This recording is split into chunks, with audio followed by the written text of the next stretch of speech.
Nous sommes tous les enfants d'hétéros, première, deuxième, troisième génération.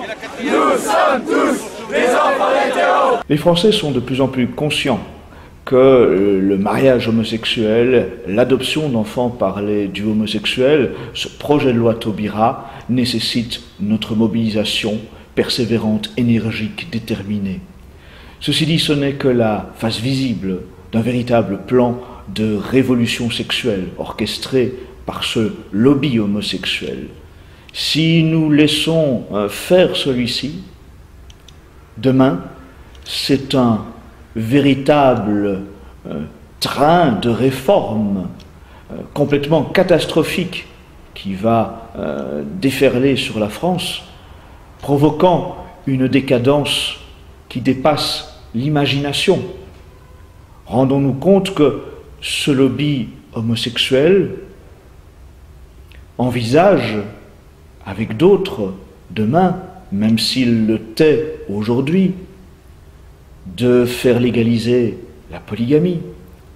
Rendons-nous compte que le mariage pour tous, si tel devait être le cas, ça signifie qu'il n'y a plus aucune limite, plus aucun tabou, plus aucune règle qui encadre celui-ci. Cela veut dire que, conformément au souhait d'une vaste coalition de toutes les mouvances de la subversion, des réseaux de l'extrême gauche à ceux de la franc-maçonnerie, il y aura, dans un avenir plus proche qu'on l'imagine, une porte ouverte vers des transformations radicales de la société, permettant que demain, aussi bien des partisans de l'inceste que des partisans de la polygamie puissent revendiquer ce fameux droit au mariage pour tous. Au Canada, de nombreux polyamoureux se mobilisent pour obtenir une reconnaissance légale de leur union.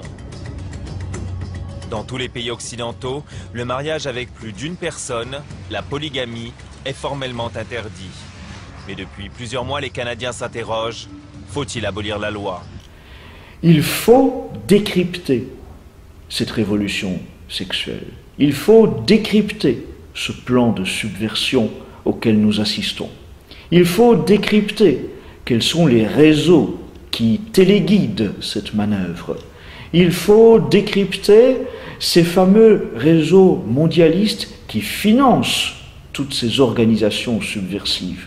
Il faut décrypter les tentatives inévitables suivantes de légalisation de la pédophilie, comme cela avait déjà été amorcé avec l'opération révolutionnaire en mai 68, destinée notamment à travers de grands médias, et on l'a oublié, comme le journal Libération ou le journal Le Monde, avec le soutien de toute une série d'intellectuels et de célébrités de la jet-set de l'époque, de soutenir la pédophilie comme si c'était une option sexuelle parmi d'autres.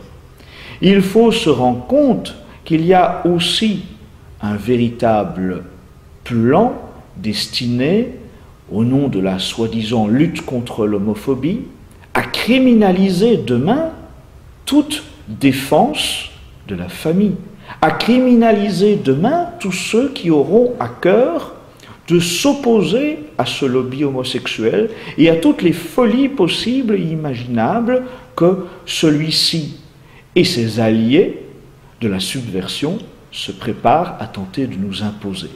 Voilà pourquoi j'ai voulu vous proposer un bref ouvrage consacré à ce sujet. C'est ce décryptage d'une révolution sexuelle que j'ai rédigé et que vous pouvez facilement trouver à la fois dans les bonnes librairies et commander sur le site de Civitas. J'insiste, c'est un outil qui vous est nécessaire pour comprendre ce qui se cache derrière ce qui n'est pour l'instant que la pointe visible de l'iceberg.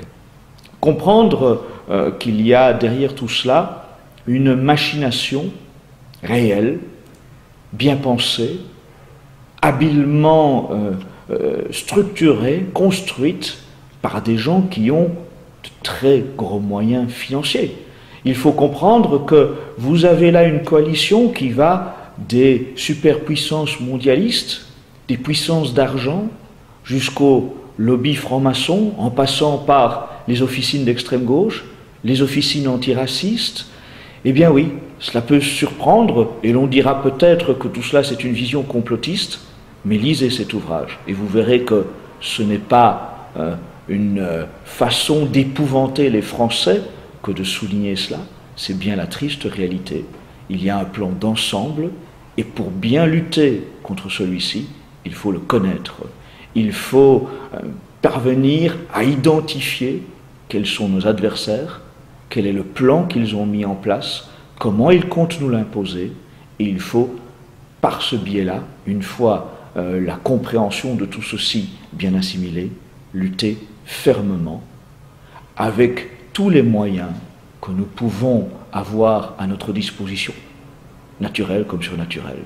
Mais prenons conscience que le visage de l'adversaire est bien plus redoutable que le simple gouvernement héros et son ambassadrice essentielle de ses revendications, Madame Taubira.